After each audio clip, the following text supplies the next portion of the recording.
వాక్యాన్ని మనం ధ్యానం చేసుకుందాం. చిన్న ప్రార్థన చేసుకుందాం. పరిశుద్ధ ప్రేమగల మా తండ్రి, మా గొప్ప దేవ, మీకు వందనాలు. ఈ రీతిగా మాకు ఇచ్చిన ఈ మంచి సమయాన్ని బట్టి, మీ వాక్యాన్ని ధ్యానించుకోవడానికి మీరు ఇచ్చిన అవకాశాన్ని బట్టి మీకు స్తోత్రాలు. ఇంకా మీ వాక్యాన్ని మేము వినగలుగుతున్నామంటే అది కేవలం మీ కృప ప్రభా. ఎన్నో దేశాల్లో వాక్యానికి కొరత వచ్చింది, ఆటంకాలు ఉన్నాయి.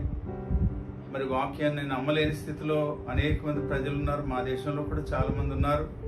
దయతో మమ్మల్ని మీరు ప్రేమించి మాకు ఇస్తున్న ఈ అవకాశాలని మేము చాలా విలువైనదిగా గుర్తించి, ప్రశస్తమైనదిగా గుర్తించి, మీ వాక్యాన్ని వినడం మాత్రమే కాదు, లోబడుతూ మీ కొరకు సాక్షులుగా జీవించి మీ నామాన్ని ఈ భూమి మీద మహింపరచు భాగ్యాన్ని మాకు దయచేయమని యేసు నామంలో స్తుతించి ప్రార్థిస్తున్నాం తండ్రి, ఆమేన్. ఈరోజు ఒక చాలా సామాన్యమైన విషయాన్ని దేవుని వాక్యంలో నుంచి మనం నేర్చుకోవడానికి ప్రయత్నం చేద్దాం.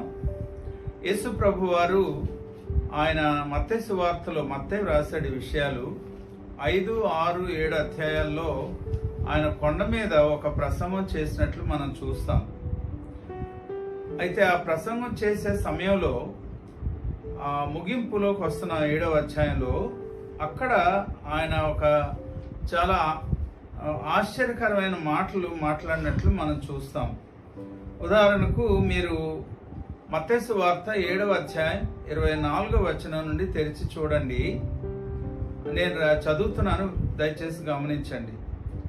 మత్తయి సువార్త 7వ అధ్యాయం 24వ వచనం నుండి. కాబట్టి ఈ నా మాటలు విని వాటి చొప్పున చేయు ప్రతివాడును బండ మీద తన ఇల్లు కట్టుకొనిన బుద్ధిమంతుని పోలియుండును. వాన కురిసెను, వరదలు వచ్చెను, గాలి విసిరి ఆ ఇంటి మీద కొట్టెను, గాని దాని పునాది బండ మీద వేయబడెను, గనుక అది పడలేదు. మరియు ఈ నా మాటలు విని వాటి చొప్పున చేయని ప్రతివాడు ఇసుక మీద తన ఇల్లు కట్టుకొనిన బుద్ధిహీనును పోలియుండును. వాన కురిసెను, వరదలు వచ్చెను, గాలి విసిరి ఆ ఇంటి మీద కొట్టెను, అప్పుడది కూలబడెను, దాని పాటు గొప్పదని చెప్పెను. పిల్లలు, అంటే దాదాపుగా ముగింపులో యేసు ప్రభు వారు ఈ కొండ మీద ప్రసంగాన్ని ముగించే ఆ సందర్భంలో ఈ మాటలు చెప్పినట్లు మనం చూస్తూ ఉన్నాం. 5వ అధ్యాయంలో, 6వ అధ్యాయంలో, 7వ అధ్యాయంలో చాలా ప్రశస్తమైన విషయాలు ప్రభువారు మాట్లాడినట్లు మనం చూస్తూ ఉన్నాం. చెప్పాలంటే 5వ అధ్యాయంలో మనం 3వ వచనం నుండి దాదాపు 12వ వచనం వరకు 9 ధన్యతల గురించి ఆయన మాట్లాడతారు. సో ఆత్మ విషయమే దీనులైన వారు ధన్యులు, పరలోక రాజ్యం వారిది అని మొదలుపెట్టి 11వ వచనం దగ్గరకు వచ్చేటప్పటికి, నా నిమిత్తము జనులు మిమ్మును నిందించి హింసించి మీ మీద అబద్ధముగా చెడ్డ మాటలెల్లా పలుకున్నప్పుడు మీరు ధన్యులు అనే మాట చెప్తారు. సో అంచేత ఆ రీతిగా 9 ధన్యతలు ఆయన మాట్లాడిన తర్వాత చక్కగా కొన్ని ప్రాముఖ్యమైన విషయాలు వారికి నేర్పిస్తూ వచ్చారు. ఆ నేర్పించడంలో ఆయన ధర్మశాస్త్రాన్ని గురించి కూడా ప్రస్తావించారు. ఇంతకుముందు మీరు విన్న మాటలు అయ్యి ఉండొచ్చు, కానీ ఒకసారి మళ్ళీ జ్ఞాపకం చేసుకోవడానికి చెప్తున్నాను నేను. ధర్మశాస్త్రమునైనను 17వ వచనంలో చూడండి ఏమంటున్నారు. ధర్మశాస్త్రమునైనను ప్రవక్తల వచనములనైనను కొట్టివేయ వచ్చితినని తలంచవద్దు. నెరవేర్చుటకే గాని కొట్టివేయుటకు నేను రాలేదు. ఆకాశమును భూమియు గతించిపోయిననే గాని ధర్మశాస్త్రం అంతయు నెరవేరు వరకు దాని నుండి ఒక పుల్లైనను ఒక సున్న అయినను తప్పిపోదని మీతో నిశ్చయముగా చెప్తున్నాను అని చెప్పారు. దాని గురించి కొంచెం నేను వివరిస్తాను తర్వాత. ఈ లోపల మనం 21వ వచనం నుండి కొన్ని మాటలు చూస్తే ఆయన ఏమంటున్నారంటే, నరహత్య చేయవద్దు, నరహత్య చేయువాడు విమర్శకు లోనగునని పూర్వీకులతో చెప్పబడిన మాట మీరు విన్నారు కదా అని చెప్పి 22వ వచనంలో ఏమన్నారంటే, నేను మీతో చెప్పున్నది ఏమనగా, ఏంటట, తన సహోదరుని మీద కోపపడు ప్రతివాడు విమర్శకు లోనగును. తన సహోదరుని చూచి వ్యర్థుడా అని చెప్పువాడు మహాసభకు లోనగును అని చెప్పి, తర్వాత మనం 27వ వచనం దగ్గరకు వచ్చేటప్పటికి, వ్యభిచారము చేయవద్దని చెప్పబడిన మాట మీరు విన్నారు కదా అని చెప్పి 28వ వచనంలో నేను మీతో చెప్పున్నదేమనగా అని దాన్ని వివరించడం మొదలుపెట్టారు. అదేవిధంగా మనం 31వ వచనం దగ్గరకు వచ్చేటప్పటికి, తన భార్యను విడనాడువాడు ఆమెకు పరిత్యాగ పత్రిక ఇవ్వలనని చెప్పబడి ఉన్నది కదా అని చెప్పి 32వ వచనంలో నేను మీతో చెప్పున్నదేమనగా అన్నారు. ఆ రీతిగా ఇంకా కొంచెం కిందికి వెళ్తే 33వ వచనంలో ధర్మశాస్త్రంలో నుంచి ఒక మాట చెప్పి 34వ వచనంలో నేను మీతో చెప్పున్నదేమనగా అంటారు. ఏమండి, అదేవిధంగా 38వ వచనంలో కంటికి కన్ను పంటికి పళ్ళు అని చెప్పబడిన మాట మీరు విన్నారు కదా అని చెప్పి 39వ వచనంలో నేను మీతో చెప్పిన మాట మీరు ఇదిగో ఇదే అని చెప్తున్నారు ఆయన. ఫైనల్గా ఆయన మాట్లాడుతూ, నీ పొరుగువాని ప్రేమించి నీ శత్రువును ద్వేషించుమని చెప్పబడిన మాట మీరు విన్నారు కదా, నేను మీతో చెప్పున్నదేమనగా అన్నారు. జాగ్రత్తగా మీరు గమనిస్తే 17వ వచనంలో ధర్మశాస్త్రమునైనను ప్రవక్తల వచనములనైనను కొట్టివేయ వచ్చితనని తలంచవద్దు అన్నారు. నెరవేర్చుటకే గాని కొట్టివేయటకు నేను రాలేదని చెప్పి, నేను చదివిన ఈ వచనాల్లో, క్రింది వచనాల్లో ధర్మశాస్త్రంలో మోషే ద్వారా ఇవ్వబడిన ఒక ఆజ్ఞను చదివి దాని వెనువెంటనే ఆయన ఏమన్నారంటే నేను మీతో చెప్పున్నది ఏమనగా అన్నారు. మీరు జాగ్రత్తగా పాత నిబంధనను గనక మీరు ధ్యానం చేస్తే, పాత నిబంధనలో మోషే దగ్గర ఇవ్వబడిన ఈ ఆజ్ఞల తర్వాత ఆ తర్వాత వచ్చిన యాజకులు లేక ప్రవక్తలు ప్రజలకు దేవుని యొక్క ధర్మశాస్త్రాన్ని చదివి వినిపించేవారు. మీరు చక్కగా తర్వాత టైం తీసుకొని ఎజ్రా గ్రంథాన్ని, నెహెమియా గ్రంథాన్ని చదవడానికి ప్రయత్నం చేయండి, ధ్యానించడానికి ప్రయత్నించండి. అక్కడ వారు ఇంకేం ప్రసంగాలు చేయలేదు, కేవలం దేవుని యొక్క ధర్మశాస్త్రాన్ని వారు నిలవబడి ప్రసంగ వేదిక దగ్గర నుంచి చదువుతుంటే ఆ ప్రజల్లో ఒక గొప్ప రివైవల్ వచ్చేసేది. సో అది పాత నిబంధనలో జరిగిన ఒక కార్యక్రమం. అయితే యేసు ప్రభువు వచ్చిన తర్వాత ఆయన కేవలం ధర్మశాస్త్రంలో ఇవ్వబడిన ఆజ్ఞలను వరుసగా చదువుకుంటూ వెళ్ళిపోలేదు. కానీ నేను ఇప్పుడు మీకు చూపించినట్టు 21వ వచనం నుండి మీరు దాదాపుగా 43, 45 అన్ని ఆ వచనాల వరకు మీరు చూస్తే ఆయన ధర్మశాస్త్రాన్ని చదివినట్టే చదివి దాన్ని వివరించడం మొదలుపెట్టారు, దాని భావం ఏంటో చెప్పడం మొదలుపెట్టారు. ఒక్క ఉదాహరణ నేను మీకు చెప్పడానికి ప్రయత్నం చేస్తాను చూడండి. వారికి ఒకవేళ వ్యభిచారం చేయవద్దని మీకు చెప్పబడిన మాట మీరు విన్నారు కదా అంటే ఎక్కడి నుంచి వచ్చింది అది? మోషే ద్వారా దేవుడు అనుగ్రహించిన ధర్మశాస్త్రంలో ఉండే 10 ఆజ్ఞలు, దాని తర్వాత పొడిగింపబడిన 603 ఆజ్ఞలు కలిపి 613 ఆజ్ఞల్లో ఇదొక ఆజ్ఞ. సో వారు అంతవరకు ఆజ్ఞలు వినడానికి అలవాటు పడిపోయారు. కానీ యేసు ప్రభు వారు ఆ ఆజ్ఞ వెనక దేవుని ఉద్దేశం ఏంటో వారికి తెలియపరచడానికి ప్రయత్నం చేస్తారు, విపులపరచడానికి. ఒకవేళ వ్యభిచారం చేయవద్దనే మాట మీరు విన్నారు కదా అన్నారు. అప్పుడు అక్కడ ఉన్నవారు అందరూ వారు ఏమని చక్కగా సులువుగా తప్పించుకోవడానికి ప్రయత్నిస్తారంటే, నేను ఎప్పుడు వ్యభిచారం చేయలేదే, అంచేత నేను పాపిని కాను అనే దృక్పథంలో ఉన్నారు వారు. కానీ యేసు ప్రభు ఏమన్నారంటే 28వ వచనం చూడండి, మత్తయి సువార్త 5వ అధ్యాయంలో, నేను మీతో చెప్పున్నదేమనగా ఒక స్త్రీని మోహపు చూపుతో చూచు ప్రతివాడు అప్పుడే తన హృదయమందు ఆమెతో వ్యభిచారము చేసినవాడగును. వారు అంతవరకు వింటున్న ఆజ్ఞ అది వారి జీవితంలో వారి క్రియలకు సంబంధించిన విషయం అది. కానీ ఇప్పుడు యేసు ప్రభు వారికి నేర్పిస్తున్న ప్రయత్నం చేస్తున్న విషయం ఏంటంటే, ఆ ఆజ్ఞ వెనక మనిషికి ఉండే దృక్పథానిగా ఆయన వివరిస్తూ ఉన్నాడు. మీరు జాగ్రత్తగా మళ్ళీ నేను చెప్పిన వచనాలన్నీ ఒక వరుసగా చాలా స్లోగా చదవడానికి ప్రయత్నం చేస్తే, ధర్మశాస్త్రంలో ఇవ్వబడిన ఆజ్ఞలను ఒకవేళ నేను పాటించేనని చెప్పడానికి ఎవరికైనా అవకాశం ఉండొచ్చు. కానీ వాటిని విపులీకరించాక అసలు ఈ ఆజ్ఞ వెనుకుండే దేవుని ఉద్దేశం ఏంటనేది గుర్తిస్తే ప్రతి వాడు కూడా నోటు మీద వేలేసుకోవాల్సిందే. నేను ఎక్కడో వదిలి తప్పేననే మాట చెప్పాల్సిందే.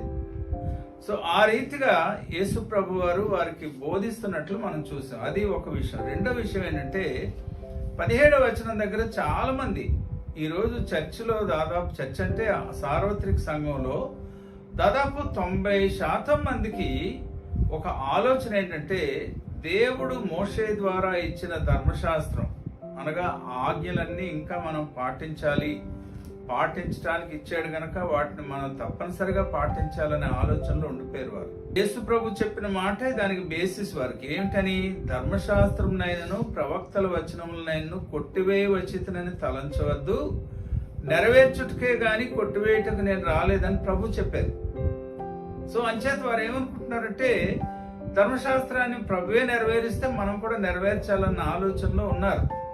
కానీ ఒకటి రెండు మాటలు మీరు జాగ్రత్తగా వింటే, ఇవి చాలాసార్లు నేను మాట్లాడుతూ వస్తున్నాను కానీ ఒకసారి జ్ఞాపకం చేస్తున్నాను మీకు. చూడండి, మనం రోమా పత్రికలో ఒకసారి మీరు 10వ అధ్యాయాన్ని తెరవండి ప్రియులారా. రోమా పత్రికలో 10వ అధ్యాయంలో 4వ వచనంలో పౌలు చాలా ధర్మశాస్త్రాన్ని బాగా కూలంకషంగా పఠించి నేర్చుకుని ధ్యానించి బోధించగలిగేవాడు.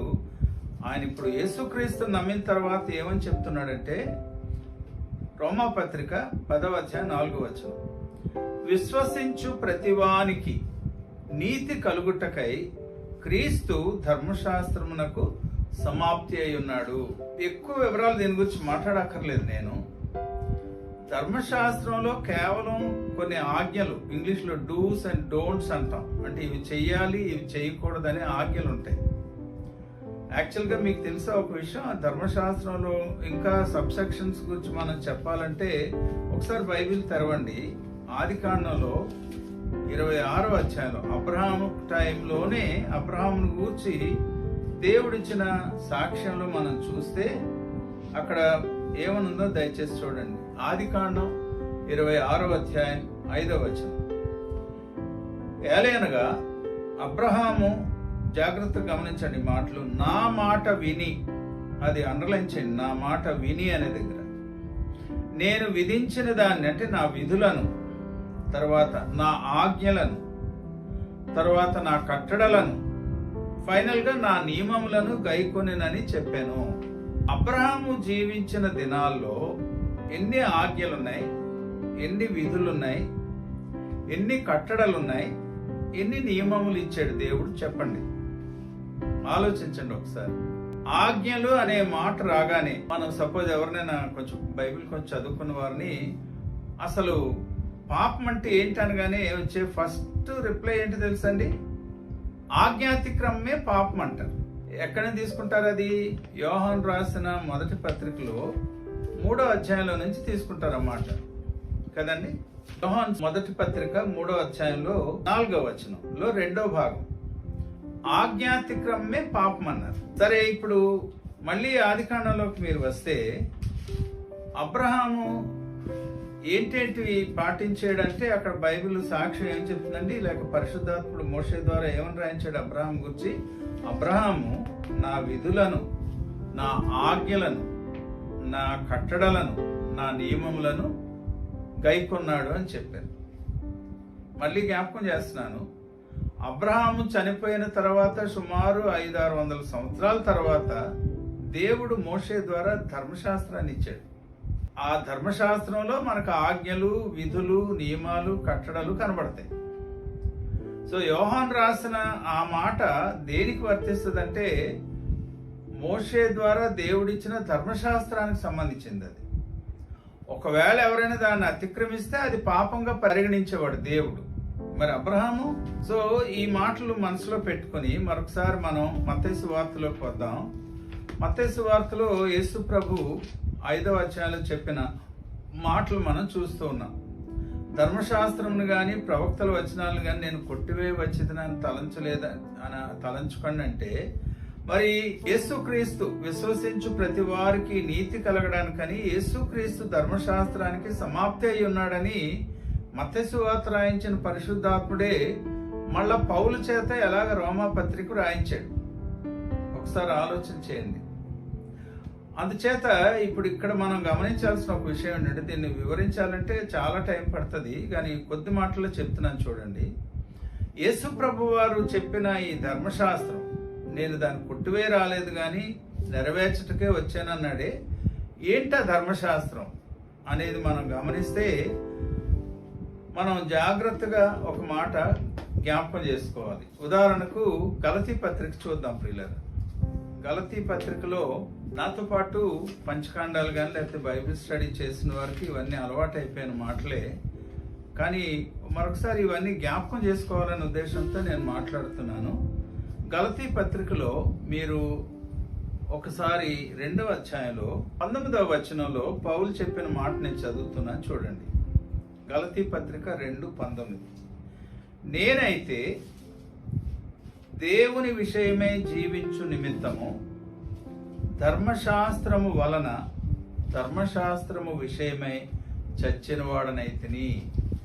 మరొకసారి చదువుకుందాం, మీరు మళ్ళీ నోట్ చేయండి, అండర్లైన్ చేయండి.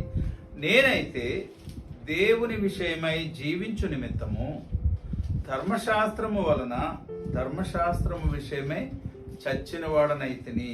అది ఒక ఆలోచన. అదే గలతీ పత్రికలో మళ్ళా పౌలు 4వ అధ్యాయంలో ఏం చెప్పాడో ఒకసారి చూద్దాం. గలతీ పత్రిక 4వ అధ్యాయంలో మనం 4-5 వచనాలు కలిపి చదవాలి. నేను చదువుతున్నాను, దయచేసి చూడండి. అయితే కాలము పరిపూర్ణమైనప్పుడు దేవుడు తన కుమారుని పంపెను. ఆయన స్త్రీ యందు పుట్టి మనము దత్తపుత్రులము కావాలనని, అక్కడి నుంచి గమనించండి జాగ్రత్తగా, ధర్మశాస్త్రమునకు లోబడి ఉన్న వారిని విమోచించుటకై ధర్మశాస్త్రమునకు లోబడిన వాడాయను. 2 రెఫరెన్స్ ఒకసారి చూడండి. ఇందాక ఏమన్నాడంటే ధర్మశాస్త్రము వలన ధర్మశాస్త్రము విషయమై చచ్చిన వాడిని అయితే అన్నాడు 2:19లో.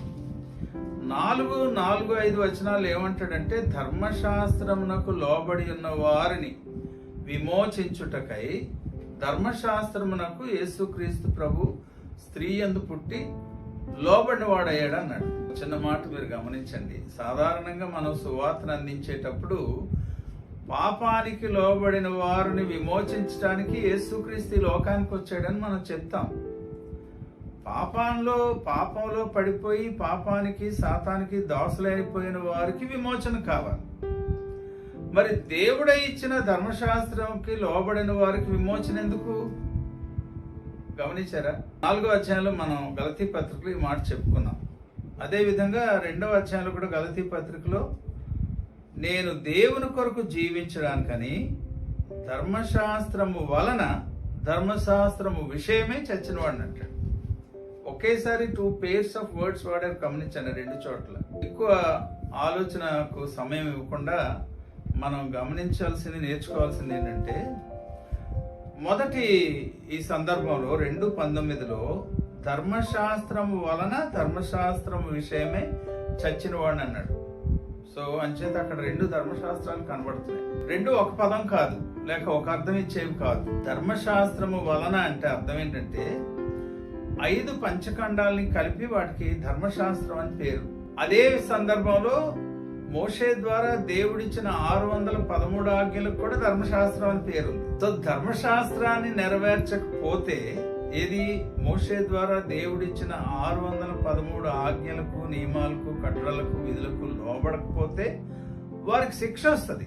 అందుచేత యేసు ప్రభు 4వ అధ్యాయంలో మనం చూసిన మాట ప్రకారం ధర్మశాస్త్రానికి ఆయన లోబడ్డాడు. ఏ ధర్మశాస్త్రానికి లోబడ్డాడు ఆయన? యేసుక్రీస్తు ప్రభు వారు మనకు ఒక మంచి మోడల్ అండి. పేతురు రాసిన మొదటి పత్రికలో 2వ అధ్యాయంలో మీరు 22, 23 చదివితే వచనాలు, ఆయన తన అడుగుజాడల యందు మనం నడుచుకున్నట్లు మన కొరకు మాదిరి ఉంచిపోయిన అంటాడు పేతురు. అంటే ఇప్పుడు యేసుక్రీస్తు ధర్మశాస్త్రానికి లోబడితే, అంటే ఆజ్ఞలు, కట్టడలు, విధులు, నియమాలకు లోబడితే, మరి మీరు నేనేం చేయాలి? ఆయన అడుగుజాడల్లో నడవాలంటే వాటన్నిటిని పాటించాలి. మరి పాటించగలరా?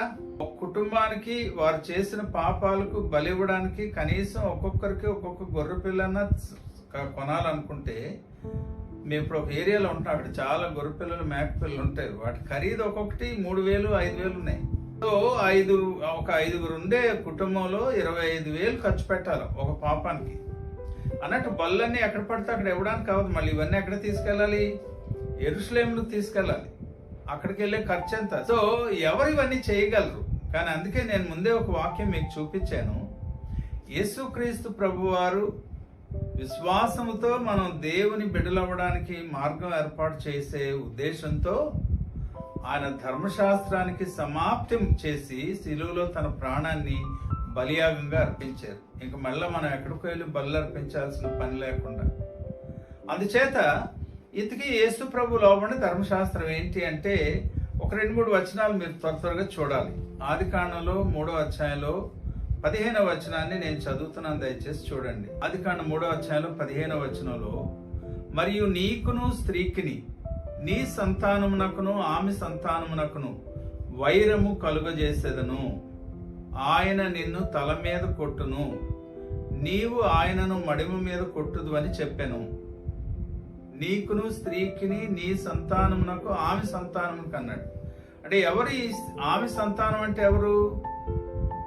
తర్వాత పుట్టిన కయీను కాదు, హేబెలు కాదు, తర్వాత వచ్చిన నోవహు కాదు, లేక హనోకు కాదు, లేక అబ్రహాం కాదు.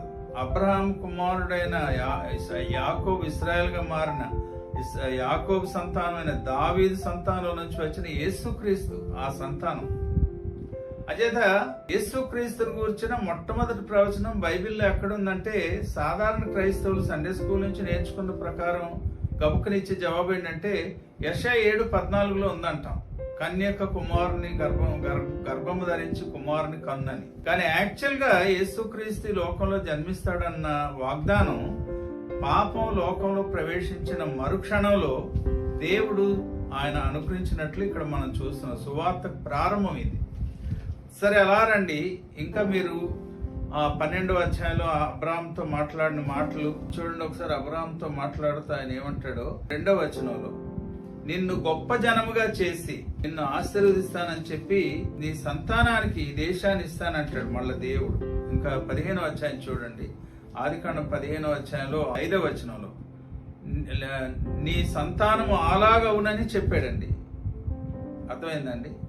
సో యేసుక్రీస్తు ప్రభు ఈ లోకంలోకి కుమారుడుగా జన్మిస్తాడన్న వాగ్దానాలు ఇప్పుడు 2 చూసాం మనం. 2 కాదు, 3. ఆదికాండం 3:15లో, ఆదికాండం 12:2లో, ఆదికాండం 15:6లో. అలా మీరు ఇంకా కొంచెం ముందుకు వస్తే మీరు ద్వితీయోపదేశకాండం చూడండి ఒకసారి. ద్వితీయోపదేశకాండంలో 18వ అధ్యాయాన్ని మీరు ఒకసారి తెరిచి చూడండి. 18వ అధ్యాయంలో నేను 16వ వచనం నేను చదువుతున్నాను చూడండి. అక్కడ ఏమంటాడంటే 2వ భాగంలో, ఆ సమయమున నీ దేవుడైన యెహోవాను నీవు అడిగిన వాటన్నిటి చొప్పున నీ దేవుడైన యెహోవా నీ మధ్యను నా వంటి ప్రవక్తను నీ సహోదరులలో పుట్టించును. ఆయన మాట నీవు వినవలెను. మోషేతో దేవుడు చెప్పిన మాట ప్రకారం మోషే ఇశ్రాయేలీయులతో ఈ మాట చెప్తున్నాడు. ఉదాహరణకు 18వ వచనంలో దాన్ని కంటిన్యూ చేశాడు చూడండి. వారి సహోదరులలో నుండి నీ వంటి ప్రవక్తను వారి కొరకు పుట్టించదను. ఎవరి ప్రవక్త? అక్కడి నుంచి ప్రియమైన దేవుని బిడ్డలారా గమనించండి, మోషే ద్వారా ధర్మశాస్త్రాన్ని విన్న ఇశ్రాయేల్ ప్రజల దగ్గర నుంచి యేసుక్రీస్తు పుట్టే వరకు ప్రవక్త వస్తాడని కనిపెడుతూనే ఉన్నారు భక్తులైన వారు. మీరు లూకాసు వార్తలో 2వ అధ్యాయంలో ఆ విషయాలు చూడగలరు. అక్కడ సుమేన్ అని, తర్వాత అన్న అని ఒక ప్రవక్తని అని, విధవరాలు, వీరందరూ మాట్లాడిన మాటలు మీరు చూస్తే వారు కనిపెడుతున్నారు ఒక ప్రవక్త ఈ లోకానికి వస్తాడని. సో ఇక్కడ ఒకసారి ఆగి నేను ఇప్పుడు చెప్పిన ఈ 4 రిఫరెన్స్లు, ఆదికాండం 3వ అధ్యాయం, ఆదికాండం 12వ అధ్యాయం, ఆదికాండం 15వ అధ్యాయం, ద్వితీయోపదేశకాండం 18వ అధ్యాయంలో ఈ 4ని మీరు కూర్చి ఒక్క మాట చెప్పండి, ఇవన్నీ ఎక్కడున్నాయి? కింద నేను చెప్పాను 5 పుస్తకాలకి, మోషే రాసిన 5 పుస్తకాలకి ధర్మశాస్త్రం అనే పేరుంది. సో ఈ ప్రవచనాలు ఎక్కడున్నాయి? మోషే రాసిన పంచకాండములనే ధర్మశాస్త్రంలో ఉన్నాయి కదండి. ఆజ్ఞలు ఎక్కడున్నాయి? మళ్ళా అదే 5 పుస్తకాల్లో ఉన్నాయి. వాటికి ధర్మశాస్త్రం అని పేరుంది. సో అంచేత ఆజ్ఞలనే ధర్మశాస్త్రాన్ని నెరవేర్చలేని స్థితిలోనికి మానవులు దిగజారిపోయి ఉండగా యేసుక్రీస్తు ప్రభువారు మరలా ఆజ్ఞలనే ధర్మశాస్త్రానికి లోబడి కాదు గాని తన్ను గూర్చి సెలవీయబడిన దేవుని చేత చెప్పబడిన మాట ప్రకారం వాక్యమైన దేవుడు కుమారునిగా ఈ లోకంలో జన్మిస్తాడని చెప్పబడిన ప్రవచనాలు మళ్ళా ఈ ధర్మశాస్త్రంలో ఉన్నాయి. వాటికి లోబడి ఆయన వచ్చాడు. నేను చెప్పినట్టు ఈ మత్తయి సువార్త 5వ అధ్యాయంలో 6వ అధ్యాయంలో 7వ అధ్యాయంలో అన్నట్టు దీని గురించి ఒక చిన్న మాట చెప్పాలి మన దేశానికి సంబంధించి.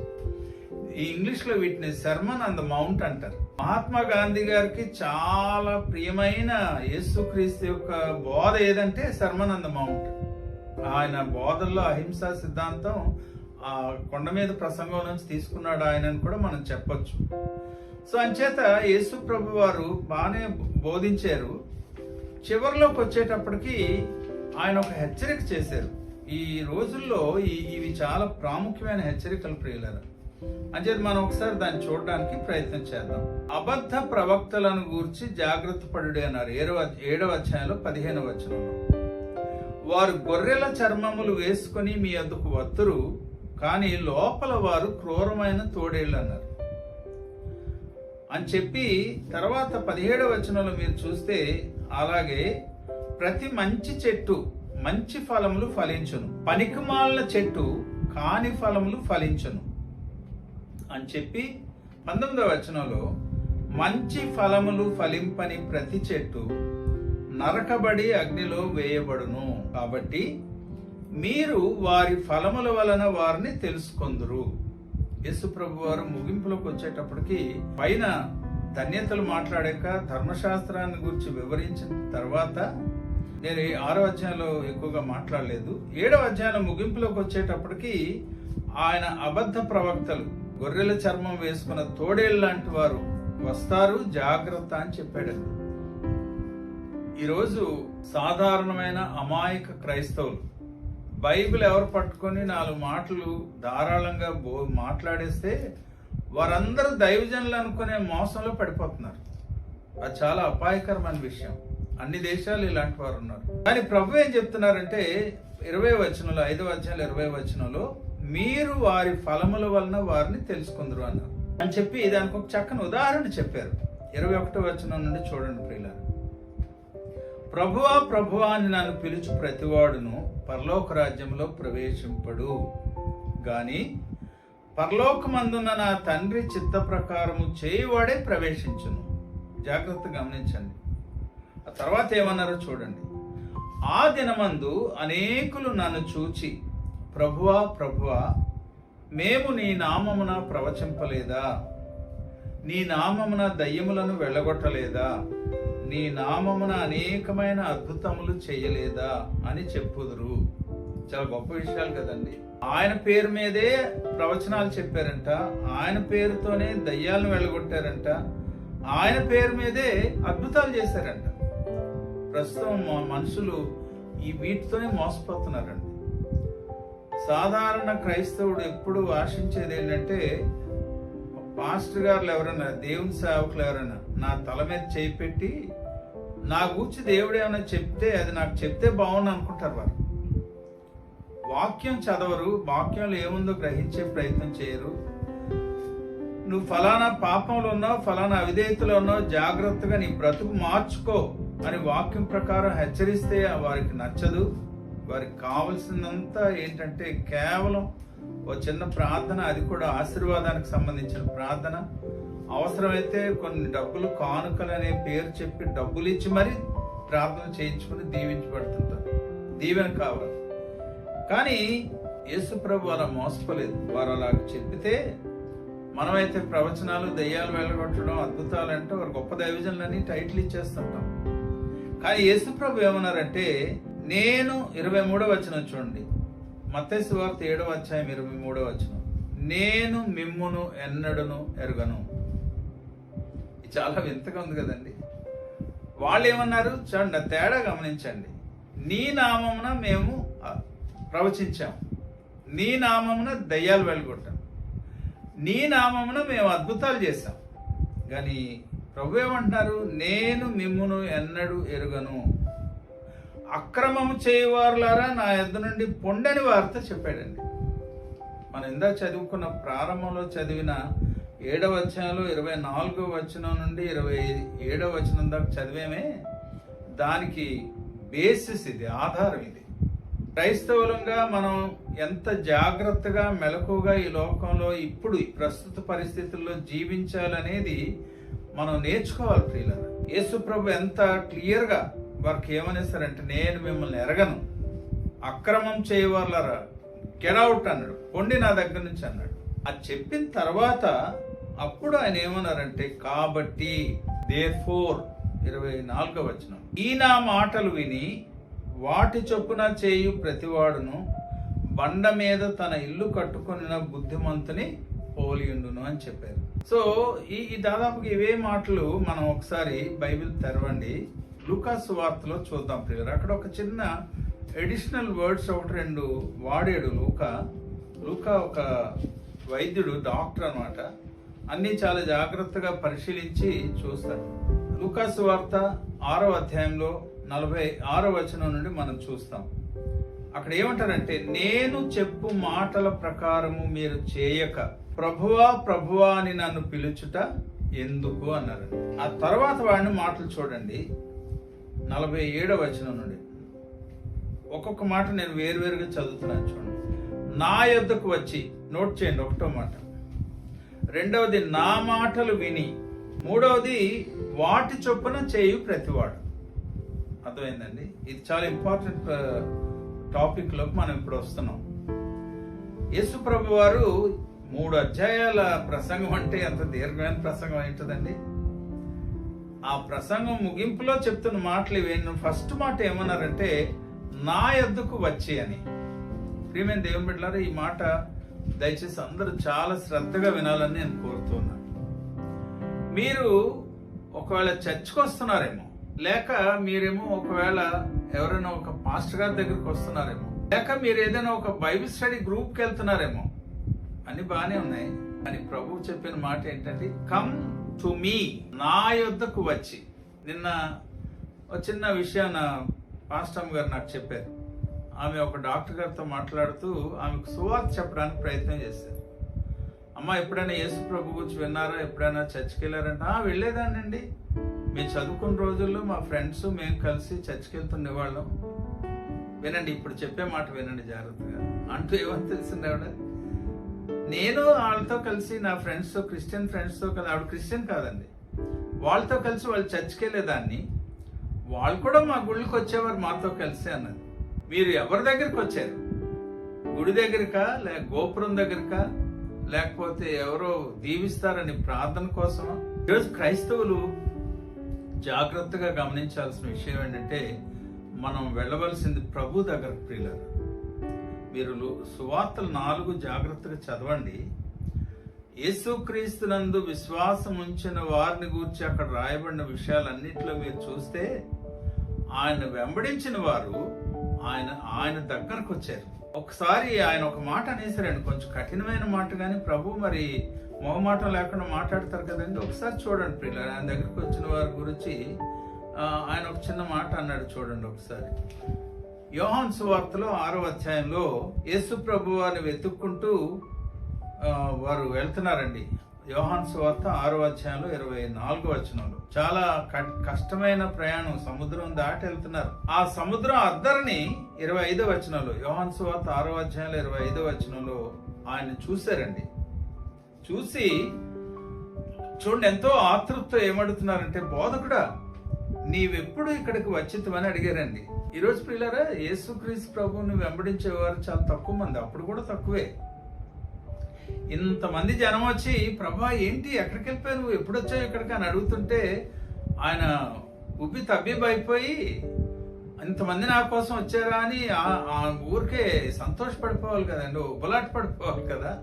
కానీ ఆయన ఏమన్నారో చూడండి 26వ వచనంలో, మీరు సూచనలను చూచుట వలన కాదు గాని రొట్టెలు భుజించి తృప్తి పొందుట వలననే నన్ను వెతుకుచున్నారని మీతో నిశ్చయముగా చెప్తున్నాను. గమనించండి, ఇంత జనం వచ్చి ఆయన దగ్గరకు వచ్చి, ప్రభా ఎప్పుడు వచ్చావు ఇక్కడికి, నీ కోసం వెతుకుతున్నాం మేమంటే, ఆయన ఐస్ అయిపోలేదు. ఆయన వారి మనసులో, వారి హృదయంలో దాగి ఉన్న ఆలోచన దృక్పథాన్ని బయటికి లాగుతూ అంటాడు, మీరు సూచనలను చూచుట వలన కాదు గాని రొట్టెలు భుజించి తృప్తి పొందుట వలననే నన్ను వెతుకుచున్నారని మీతో నిశ్చయంగా చెప్తున్నాను. ఇప్పుడు నా మాటలు వింటున్న వారు ఒక ప్రశ్న వేసుకుందాం. మనం యేసు దగ్గరికి వచ్చామా, లేక ఆయన ఇచ్చే వాటి కొరకు ఆయన వెతుకుతున్నామా? అది స్వస్థతే కావచ్చు, ఉద్యోగంలో ఇబ్బందుల్లోంచి బయటపడడానికి కావచ్చు, ఇంకేదో కావచ్చు, కరోనా నుంచి బయటపడడం కావచ్చు. వీటి కోసం ఆయన దగ్గరికి వెళ్తామా? ఆయన దగ్గరికి వెళ్తున్నామా లేదా ప్రియులారా? ఆయనకు కావాల్సింది మనం ఆయన దగ్గరికి వెళ్ళాలని. ఒక చిన్న ఆలోచన చూడండి. మత్తయి సువార్తలో మీరు ఈ మాట వింటే మీకు అర్థమవుతుంది. మత్తయి సువార్త 9వ అధ్యాయంలో ఆయన మత్తయి ఇలా రాస్తున్నాడు చూడండి. యేసు అక్కడ నుండి వెళ్ళుచు సుంకపు మెట్టునద్ద కూర్చుండి ఉన్న మత్తయి అనే ఒక మనుషుని చూచి నన్ను వెంబడించుమని అతనితో చెప్పగా అతడు లేచి ఆయనను వెంబడించాను. గమనించండి ప్రియులారా, యేసు ప్రభు వారు అంత ముందు కూడా మీరు 3-4 అధ్యాయాలు చూస్తే మత్తయి సువార్తలో ఫాలో మీ అన్నాడు ఆయన. సో ఆయన ఏమిస్తాడనేది ఆశించకుండా కేవలం ఆయన్ను కోరుకుని రావాలి వారు. ఆ రీతిగా ఆయన వెంబడించగలిగిన కారణంగా 11 మందే గాని శిష్యులు ఫైనల్ గా తేలిన వారు మొత్తం ప్రపంచం అంతటిని కదిలించేస్తారు సువార్త. ఈరోజు యేసు ప్రభు కావాల్సింది ఫస్ట్ మాట ఏంటంటే నా యొద్దకు వచ్చి అని చెప్తున్నారండి ఆయన. ఈరోజు మనం ప్రభుని ఆ రీతిగా హత్తుకొని జీవిస్తున్నామా, ఆయన్ని వెంబడిస్తున్నామా? అది మొదటి మాట. రెండో విషయం చూడండి, 6వ అధ్యాయంలో ఏమంటాడంటే నా మాటలు విని. ప్రియమైన దేవుని బిడ్డలారా, ఎంతమంది నిజంగా యేసుక్రీస్తు యొక్క మాటలు వింటున్నాం? పాత నిబంధనలో క్రొత్త నిబంధనలో కూడా పెద్ద సమస్య అండి ఇది. ఉదాహరణకు 95వ కీర్తనలో యెహోవా దేవుడు ఇశ్రాయేల్ ప్రజలను గురించి ఆయన బాధతో, అంటే ఒక రకమైన కష్టంతో మనసులో ఆయన ఈ మాట చెప్తున్నట్లు మనం చూస్తాం. చూడండి 95వ కీర్తన 7వ వచనంలో 2వ భాగం అండి. అక్కడ ఏమంటున్నారంటే నేడు మీరు ఆయన మాటను అంగీకరించిన ఎడల ఎంత మేలు అంటాడు ఆయన. యేసుక్రీస్తు యొక్క మాట, దాని యొక్క విలువేంటో మనం గుర్తించామా? ఎవరో మన ఎంతసేపు చాలా మందికి ఈ దినాల్లో ఎలాగ అలవాటు పడిపోయారంటే, ఆ మధ్య న్యూస్ లో చూసాం చాలా కాలం కిందట, ఒక 20 ఏళ్ల యవనస్తురాలు, ఆమె అంటే ఆమెని ముట్టుకుంటే ఎక్కడ ముట్టుకున్నా దూదిలా ఉంటుందంట శరీరం. కారణం ఏంటి తెలుసండి? ఆమె ఏం పని చేయలేదు, very very weak person, but beautiful girl. ఏంటి ఇలాగుంది ఏమంటే పరిశీలిస్తే అర్థమైంది ఏంటి తెలుసండి? ఆమె కేవలం పుట్టిన దగ్గర నుంచి 20 సంవత్సరాల వయసు వచ్చేదాకా ఓన్లీ పాలే తాగుతుందట. ఇంకా వట్టి పాలు తాగితే ఆమెకు వచ్చే బలం ఏంటండి?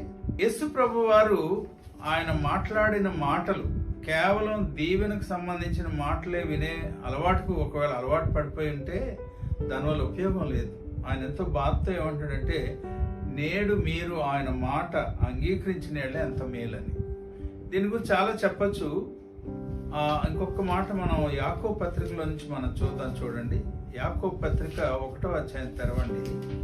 అక్కడ యాకోబు, యేసుక్రీస్తు సహోదరుడని యాకోబు, ఆయన ఏమని చెప్తున్నాడో ఒకసారి మనం చూద్దాం. 21వ అధ్యాయంలో 22వ వచనంలో మీరు వినువారు మాత్రమై ఉండి మిమ్మును మీరు మోసపుచ్చుకొనకుండా వాక్య ప్రకారము ప్రవర్తించువారనై ఉండుడి. అది మొదటి మాట. రెండో మాట చూడండి ఏమంటాడు 23వ వచనంలో ఎవడైనను వాక్యమును వినివాడై ఉండి దాని ప్రకారము ప్రవర్తింపని వాడైతే వాడు అద్దములో తన సహజ ముఖమును చూచుకుని మనుషుని పోలి ఉన్నాడు. వాడు తను చూచుకుని అవతలికి పోయి తాను ఎట్టివాడో వెంటనే మర్చిపోవును కదా అంటాడు. సో దేవుని యొక్క వాక్యం మనం వింటున్నప్పుడు, ఆయన స్వరాన్ని మనం వింటున్నప్పుడు ఆ వాక్య వెలుగులో మన జీవితాలను పరిశీలించుకోవాలి ప్రియులారా. ఎప్పుడో నేను బాగా యవ్వనంలో ఉన్నప్పుడు, 15 సంవత్సరాల వయసులో ఉన్నప్పుడు, బిల్లీ గ్రామ్ గారు 10 ఆజ్ఞల మీద ఆయన ఒక మ్యాగజైన్ ఉండేది, ఆయనకు డెసిషన్ అని. అందులో ఒక వ్యాసం రాశారు. ఆ 10 ఆజ్ఞల గురించి ఆయన చక్కగా వివరిస్తూ ఆ రోజుల్లోనే ఏమన్నారో తెలుసా అండి, 10 ఆజ్ఞలు ఒక అద్దం లాంటివి. ఇశ్రాయేలీలు వారు ఎప్పుడన్నా పొరపాటు చేస్తే ఈ 10 ఆజ్ఞలు వారిని ఒక అద్దంలాగా వారు చేసిన పొరపాటును వారికి చూపించేవి అని చెప్పారు. మంచి మాట అండి అది. ఈరోజు దేవుని వాక్యం, దేవుని స్వరం మనం విన్నప్పుడు మన జీవితాలను బాగు చేసుకోవడానికి ప్రయత్నం చేయకుండా ఇక్కడ వినేసి అటు బయటికి వెళ్ళి మర్చిపోతే, ఇదిగో యాకోబు చెప్తున్నాడు, అది చాలా భయంకరమైన మాట అని. మీకు తెలుసా, ఇశ్రాయేలీల మీద లేక యూదా జనాంగం మీద శ్రమలు, వారు చెరలోకి వెళ్ళడానికి కారణాలు ఏంటో తెలుసా? ఒక్క మాటలో చెప్పాలంటే ఇది చదువుతున్నాను చూడండి, దినవృత్తాంతములు 2వ గ్రంథము 36వ అధ్యాయం. 3-4 కారణాలు ఉన్నాయి కానీ ఒక్క కారణం నేను చదువుతున్నాను చూడండి. దినవృత్తాంతంలో 2వ గ్రంథం 36వ అధ్యాయం 15వ వచనం. వారి పితరుల దేవుడైన యెహోవా తన జనుల యందును తన నివాస స్థలమందును కటాక్షము గలవాడై వారి యొద్దకు తన దూతల ద్వారా వర్తమానం పంపుచూ వచ్చెను. ఆయన పెందల కడే లేచి పంపుచూ వచ్చినను వారు దేవుని దూతలను ఎగతాళి చేయుచు, ఆయన వాక్యములను తృణీకరించుచు, ఆయన ప్రవక్తలను హింసించుచు రాగా నివారింప శక్యము కాకుండా యెహోవా కోపము ఆయన జనుల మీదకి వచ్చెను. ఇందాక నేను ఉపయోగించిన మాటలు జ్ఞాపకం చేసుకోండి. ఇశ్రాయేల్ రాజ్యం, యూదా రాజ్యం, వారు అషూర్ చెరలోనికి, వీరేమో బబులోన్ చెరలోనికి వెళ్ళడానికి ఆయా కారణాలు ఉన్నాయి. అందులో ఒక ముఖ్యమైన కారణం ఏంటంటే, ఆయన వారి దగ్గరకు ప్రవక్తలను పంపిస్తూనే వచ్చాడు, వారు మాట్లాడుతూనే ఉన్నారు, కానీ వీరు ఏం చేశారు? వారిని ఎగతాళి చేస్తూ, ఆ వాక్యాలను తృణీకరిస్తూ, ఇంకా ఏకంగా ప్రవక్తలను హింసించడం మొదలుపెట్టారు. ఇది చాలా భయంకరమైన విషయం కదా ప్రియులారా. సరే, అది రెండోది. మూడోది లూకాసు వార్తలో 6వ అధ్యాయంలో మనం చూస్తున్నాం. అది ఆల్రెడీ మనం కవర్ చేసినట్టే. లూకాసు వార్తలో 6వ అధ్యాయంలో ఆ 3వ విషయం మనం చూద్దాం. అక్కడ ఏమన్నాడంటే, నా యొద్దకు వచ్చి నా మాట విని తర్వాత ఏం చేయాలండి? వాటి చొప్పున చేయు ప్రతివాడు ఎలా ఉంటాడని చెప్పాడు? బండ మీద తన ఇల్లు కట్టుకున్నవాడు. సరే, ఈ బండ మీద కూర్చు కూడా 2 మాటలు చెప్పి మనం ముగించే ప్రయత్నం చేద్దాం. ఇక్కడ చూడండి ఏమంటాడు, 48వ వచనం, లూకాసు వార్త 6:48. వాడు ఇల్లు కట్టవలెనని ఉండి లోతుగా త్రవ్వి బండ మీద పునాది వేసిన వాడిని పోలియుండును అన్నాడు. వరద వచ్చి ప్రవాహం ఆ ఇంటి మీద వడిగా కొట్టినను అది బాగుగా కట్టబడినందున దాన్ని కదిలింపలేకపోయినన్నాడు. ఇక్కడ ఈ మాట మీరు జాగ్రత్తగా గమనిస్తే, ఇక్కడ ఒక వ్యక్తి ఇల్లు కట్టడానికి ప్రయత్నం చేసి ఏం చేశాడంటే, ఫస్ట్ థింగ్ మామూలుగా ఎలా సూపర్ఫిషియల్ గా ఒక అంటే అరడుగు తవ్వేసి కట్టి లేదు, లోతుగా తవ్వాడంట. అర్థమైందండి? ఆ తవ్విన తర్వాత దేని మీద కట్టాడంటే బండ మీద పునాది వేస్తాడంట. ప్రియమే దేవుని బిడ్డలారా, ఈ లోతుగా దేని కొరకు తవ్వాడు అంటే బండ దొరికే వరకు తవ్వాడు. అర్థమైందండి? ఇప్పుడు మరి మన జీవితాలు ఏ బండ మీద కట్టుకోవాలి అనేది మనం ఒక ప్రశ్న వేసుకొని మనం ముందుకు వెళ్ళిపోదాం. సాధారణంగా క్రైస్తవులు మీరు ఈ ప్రశ్న వేశారు అనుకోండి, మనకు బండ ఏది అనగానే మన వాళ్ళందరికీ వాక్యాలు బాగా కంటుతావచ్చు, జ్ఞాపకం ఉంటాయి. వెంటనే ఎక్కడికి వెళ్ళిపోతారంటే, కొరింథీయులకు రాసిన మొదటి పత్రిక 10వ అధ్యాయంలో 4వ వచనంలోకి వెళ్ళిపోతారు. అక్కడ ఏమనుంది? ఆ బండ క్రీస్తే అన్నారు. అవునా? లేక మరొక గ్రూప్ వాళ్ళు ఏం చేస్తారంటే, అచ్చచ్చ 10వ అధ్యాయం వరకు ఎందుకండి, 3వ అధ్యాయంలోనే ఉంది కదండి. కొరింథీయులకు రాసిన మొదటి పత్రిక 3వ అధ్యాయం చూడండి ఒకసారి, 11వ వచనం. వేయబడినది తప్ప మరి ఒక పునాది ఎవడును వేయనేరడు, ఈ పునాది యేసుక్రీస్తే.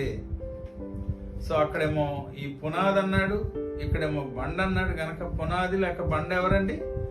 యేసుక్రీస్తే. చాలా సులువు జవాబు చెప్పడం, బట్ నేను వారితో ఏకీపించడం లేదు.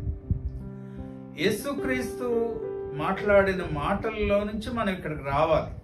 అర్థమైందండి? ఈ పునాది యేసుక్రీస్తే, బండ యేసుక్రీస్తే. ఆయన నిజం చెప్పాలంటే ఈ బండ క్రీస్తే అనేది పునాది గురించి కాదు, ఇది మోషే తో కలిసి ఇశ్రాయేలీయులు చేసిన ప్రయాణాన్ని గురించి మాట్లాడుతూ, వారు ఆ తమ్మును వెంబడించిన ఆత్మ సంబంధమైన బండలోనేది త్రాగిరని చెప్పి ఆ బండ క్రీస్తే అన్నాడు. నీళ్లు తాగిన బండను తీసుకొచ్చి పునాదిలో పెట్టేస్తే ఎలాగా? సో అది ప్రాపర్ కాదు. సరే, ఇప్పుడు అసలైన బండ లేక పునాది ఏంటి అనేది మనం చూద్దాం. మత్తయి సువార్త 16వ అధ్యాయం చూడండి. మత్తయి సువార్త 16వ అధ్యాయం. అక్కడ మీరు యేసు ప్రభు తన శిష్యుల్ని ప్రజలందరూ నా గురించి ఏం అడుగుతున్నారనే మాట అడిగిన తర్వాత 16వ అధ్యాయంలో సరే వారందరూ కాదు మీరేమనుకుంటున్నారని 15వ వచనంలో అడిగారు. మత్తయి సువార్త 16:15. అప్పుడు పేతురు చాలా ఫాస్ట్ గా ఒక జవాబు ఇచ్చాడు. ఏమన్నాడంటే, అందుకు సీమోను పేతురు 16వ వచనంలో నీవు సజీవుడగు దేవుని కుమారుడు అయిన క్రీస్తు అని చెప్పాడండి. గమనించండి, అది అండర్లైన్ చేయండి, మరలా చదువుకోండి. నీవు సజీవుడైన దేవుని కుమారుడు అయిన క్రీస్తు అన్నాడండి. అప్పుడు ప్రభు ఏమన్నారంటే 17వ వచనంలో, సీమోను బర్యోనా నీవు ధన్యుడవు, పరలోకమందున నా తండ్రి ఈ సంగతి నీకు బయలుపరచనే గాని రక్తమాంసములు నీకు బయలుపరచలేదు అని చెప్పి తర్వాత ఏమన్నారో చూడండి. మరియు నీవు పేతురు ఒక చిన్న రాతివి, ఈ బండ మీద నా సంఘమును కడతానన్నారు. అనగానే మళ్ళా ఈ సంఘం ఎలాంటిదని మళ్ళా పాతాళలోక ద్వారములు దాన్ని ఎదుట నిలువనేరు అన్నారు. ఎందుకు మరి ఈ బండ ఏంటి? చాలా మంది ఈ 2 వచనాలు కలిపేసి లేక ఈ 2 పదాలని పేతురు బండ ఒకటే అనుకుని పేతురు మీద కట్టాడు అనుకున్నారు. ఇదే పేతురు మత్తయి సువార్త 27వ అధ్యాయంలోకి వచ్చేటప్పటికి లూకా సువార్తలో 23వ అధ్యాయంలో చూస్తే ఆయన ఎవడో నాకు తెలియదని లేదా, అలాంటి వ్యక్తి మీద కడతాడు ఆ సంఘాన్ని. కానీ ఏ బండ మీద అన్నాడు ఆయన? నీవు సజీవుడగు దేవుని కుమారుడు అయిన క్రీస్తు అని దేవుడు బయలుపరిచిన యేసుక్రీస్తుని గురించిన వాక్య సత్యం మీద, లేక దాని సిద్ధాంతం అంటాం మనం, డాక్ట్రిన్ అబౌట్ క్రైస్ట్, దాని మీద సంఘాన్ని కడతానన్నాడు. చూడండి ఒకసారి ఎఫ్సి పత్రిక తెరవండి. ఎఫ్సి పత్రికలో పౌలు ఈ విషయాల్ని బాగా ధ్యానం చేసి ఒక చక్కని మాట చెప్పాడు. చూడండి ప్రియులారా, 2వ అధ్యాయంలో ఎఫ్సి పత్రికలో 20వ వచనంలో, క్రీస్తు యేసే ముఖ్యమైన మూలరాయి అయి ఉండగా అపోస్తలులను ప్రవక్తలను వేసిన పునాది మీద మీరు కట్టుబడి ఉన్నారు అన్నాడు.